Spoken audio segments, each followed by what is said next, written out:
आकाशवाणी नागपूर विना डोंगरवार आपल्याला प्रादेशिक बातम्या देत आहे. ठळक बातम्या. स्वातंत्र्य दिनाच्या पूर्वसंध्येला राष्ट्रपती द्रौपदी मुर्मू संध्याकाळी राष्ट्राला संबोधित करणार. राज्य मंत्रिमंडळाचं खातेवाटप जाहीर. शेतकऱ्यांनी आधुनिक कृषी तंत्रज्ञानाचा वापर करून इथेनॉल, मिथेनॉल, ग्रीन हायड्रोजन यांच्या निर्मितीसाठी प्रयत्न करावेत. केंद्रीय मंत्री नितीन गडकरी यांचं आवाहन. आणि शिवसंग्राम संघटनेचे अध्यक्ष विनायक मेटे यांचं अपघातात निधन. उद्या होणार अंत्यसंस्कार. स्वातंत्र्य दिनाच्या पूर्वसंध्येला राष्ट्रपती द्रौपदी मुर्मू आज राष्ट्राला संबोधित करणार आहेत. राष्ट्रपतींचं हे भाषण आज संध्याकाळी 7 वाजता आकाशवाणीच्या सर्व केंद्रांवरून प्रसारित होईल. राष्ट्रपतींच्या भाषणाचा मराठी अनुवाद आज रात्री 9:30 वाजता आकाशवाणीवरून प्रसारित केला जाईल. दूरदर्शनच्या सर्व वाहिन्यांवर हिंदी आणि इंग्लिशमध्येही ते प्रसारित केलं जाईल. त्यानंतर ते दूरदर्शनच्या सर्व प्रादेशिक वाहिन्यांद्वारे प्रादेशिक भाषांमध्ये प्रसारित केलं जाईल. राज्य मंत्रिमंडळातील नवनियुक्त मंत्र्यांचं खातेवाटप मुख्यमंत्री एकनाथ शिंदे यांनी जाहीर केलं आहे. त्यानुसार मुख्यमंत्र्यांकडे सामान्य प्रशासन, नगर विकास, माहिती आणि तंत्रज्ञान, माहिती आणि जनसंपर्क, सार्वजनिक बांधकाम, सार्वजनिक प्रकल्प, परिवहन, पणन, सामाजिक न्याय आणि विशेष सहाय्य, मदत आणि पुनर्वसन, आपत्ती व्यवस्थापन, मृद आणि जलसंधारण, पर्यावरण आणि वातावरणीय बदल, अल्पसंख्याक आणि औकाफ तसंच इतर कोणत्याही मंत्र्यांना वाटप न केलेले विभाग ही खाती असतील.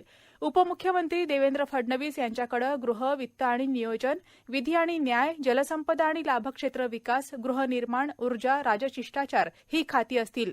राज्यपाल भगतसिंग कोश्यारी यांनी मंजुरी दिल्यानंतर हे खातेवाटप जाहीर करण्यात आलं.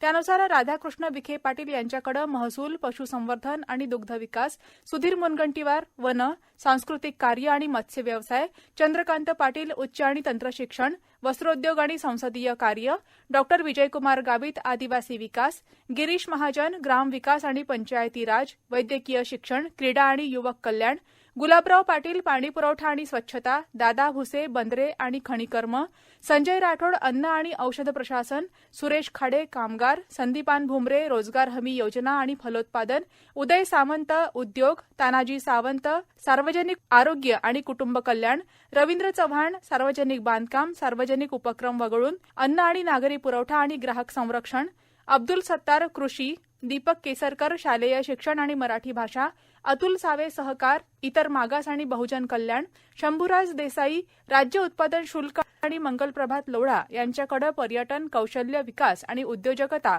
महिला आणि बालविकास खातं असणार आहे. पोलिसांना त्यांच्या कामगिरीसाठी स्वातंत्र्य दिनानिमित्त आज पदकं जाहीर करण्यात आली. एकूण 1082 पोलीस कर्मचाऱ्यांना पदकं जाहीर झाली आहेत. त्यापैकी 347 पोलिसांची शौर्य पोलीस पदकासाठी निवड झाली असून 87 जणांना विशिष्ट सेवेसाठी राष्ट्रपती पोलीस पदक आणि 648 कर्मचाऱ्यांना उत्कृष्ट सेवेसाठी पोलीस पदक जाहीर झालं आहे. 109 केंद्रीय सशस्त्र पोलीस दलाच्या जवान आणि 108 जम्मू काश्मीर पोलीस कर्मचाऱ्यांची शौर्य पोलीस पदकासाठी निवड झाली आहे. 7 कर्मचाऱ्यांना विशिष्ट सेवेसाठी राष्ट्रपती सेवा पदक आणि 38 कर्मचाऱ्यांना गुणवत्तापूर्ण सेवेसाठी पदक जाहीर झालं आहे. भारतानं अनेक फाळण्या बघितल्या असून फाळणीच्या स्मृती आजही जागृत आहेत. या स्मृती दिनानिमित्त आज पंतप्रधान नरेंद्र मोदी यांनी फाळणीच्या काळात विस्थापित झालेल्या, मृत्युमुखी पडलेल्या सर्व लोकांना श्रद्धांजली अर्पण केली. मागच्या वर्षापासून 14 ऑगस्ट हा फाळणी दिन म्हणून पाळला जातो. देशाच्या फाळणीमुळे अवास्तव द्वेष आणि हिंसाचारामुळे अनेकांना आपले प्राण गमवावे लागले. त्या फाळणीचं दुःख कधीही विसरता येणार नाही असं मोदी यांनी म्हटलं आहे. सामाजिक विभाजन आणि कुप्रवृत्तीचं विष काढून टाकत एकता, सामाजिक समरसता आणि मानवी सबलीकरणाची भावना अधिक दृढ करण्याची गरज असल्याची आठवण हा दिवस आपल्याला करून देईल अशी अपेक्षाही त्यांनी व्यक्त केली.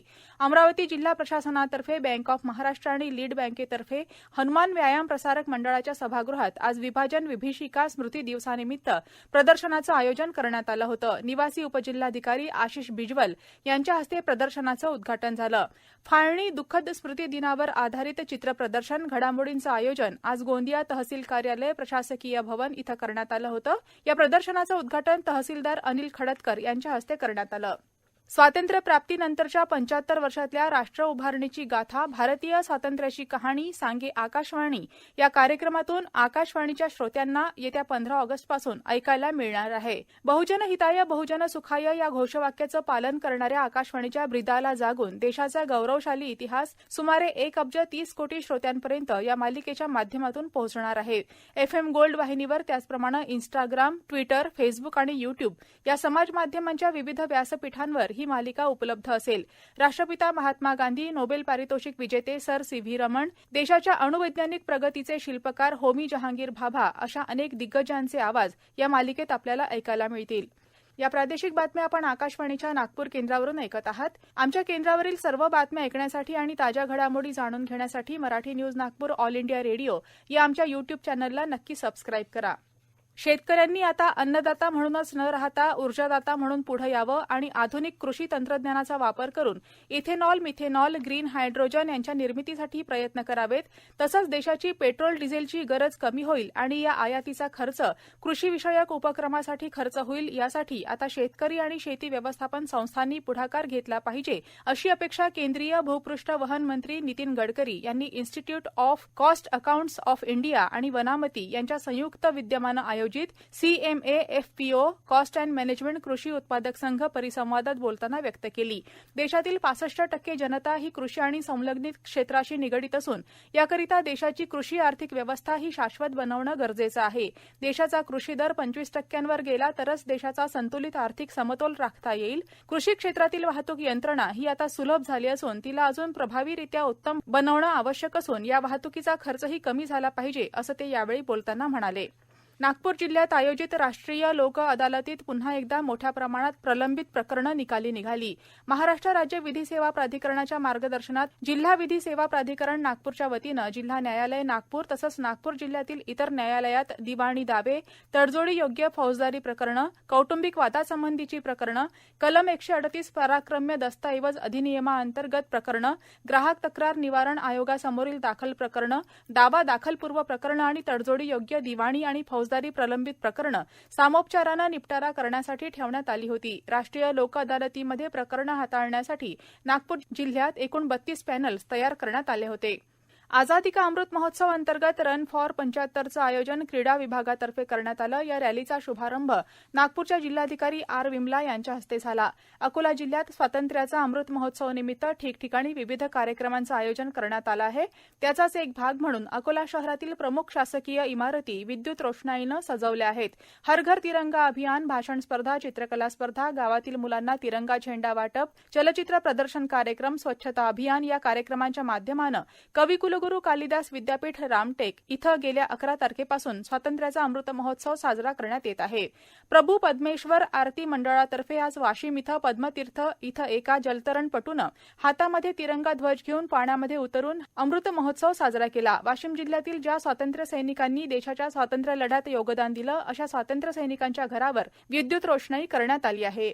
शिवसंग्राम संघटनेचे अध्यक्ष माजी आमदार विनायक मेटे यांचं आज पहाटे मुंबई पुणे द्रुतगती महामार्गावर झालेल्या अपघातात निधन झालं. ते 52 वर्षांचे होते. मराठा आरक्षणासंदर्भात आयोजित बैठकीसाठी ते बीडहून मुंबईला येत होते.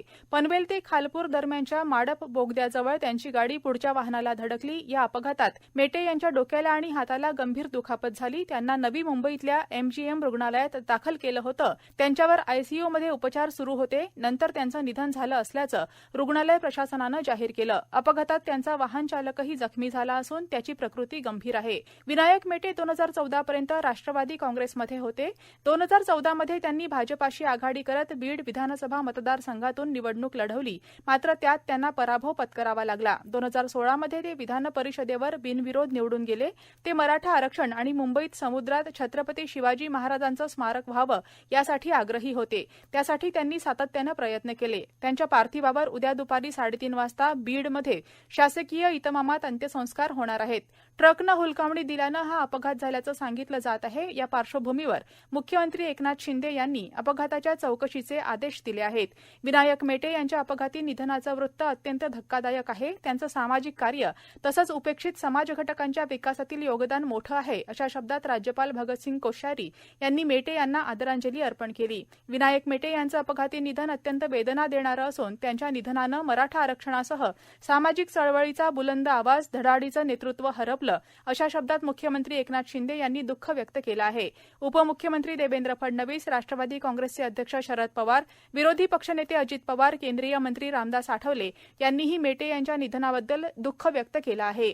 आज गडचिरोली आणि चंद्रपूर जिल्ह्यात तुरळक ठिकाणी अतिवृष्टीचा रेड अलर्ट देण्यात आला आहे, तर भंडारा, गोंदिया आणि नागपूर इथं जोरदार वृष्टीचा ऑरेंज अलर्ट देण्यात आला आहे. अमरावती, यवतमाळ आणि वर्धा इथं येलो अलर्ट देण्यात आला आहे. दरम्यान उद्या 15 ऑगस्ट रोजी नागपूर, चंद्रपूर, गडचिरोली आणि वर्धा इथं पावसाचा ऑरेंज अलर्ट असून अमरावती, बुलढाणा, यवतमाळ, वाशिम, अकोला इथं येलो अलर्ट अर्थात हलक्या ते मध्यम स्वरूपाच्या वृष्टीचा अंदाज आहे. अमरावती विभागातील बहुतांश तालुक्यात हलक्या ते मध्यम स्वरूपाचा तर काही ठिकाणी जोरदार पाऊस झाला. नागपूर विभागात गेल्या 24 तासात सरासरी 18.9 मिलीमीटर पावसाची नोंद झाली. विभागात 2 तालुक्यात अतिवृष्टी झाली आहे. नदीकाठावरील गावांना सतर्कतेचा इशारा देण्यात आला आहे. शेवटी पुन्हा काही ठळक बातम्या. स्वातंत्र्य दिनाच्या पूर्वसंध्येला राष्ट्रपती द्रौपदी मुर्मू संध्याकाळी राष्ट्राला संबोधित करणार. राज्य मंत्रिमंडळाचं खातेवाटप जाहीर आणि शिवसंग्राम संघटनेचे अध्यक्ष विनायक मेटे यांचं अपघातात निधन. उद्या होणार अंत्यसंस्कार. याबरोबरच हे प्रादेशिक बातमीपत्र संपलं. नमस्कार.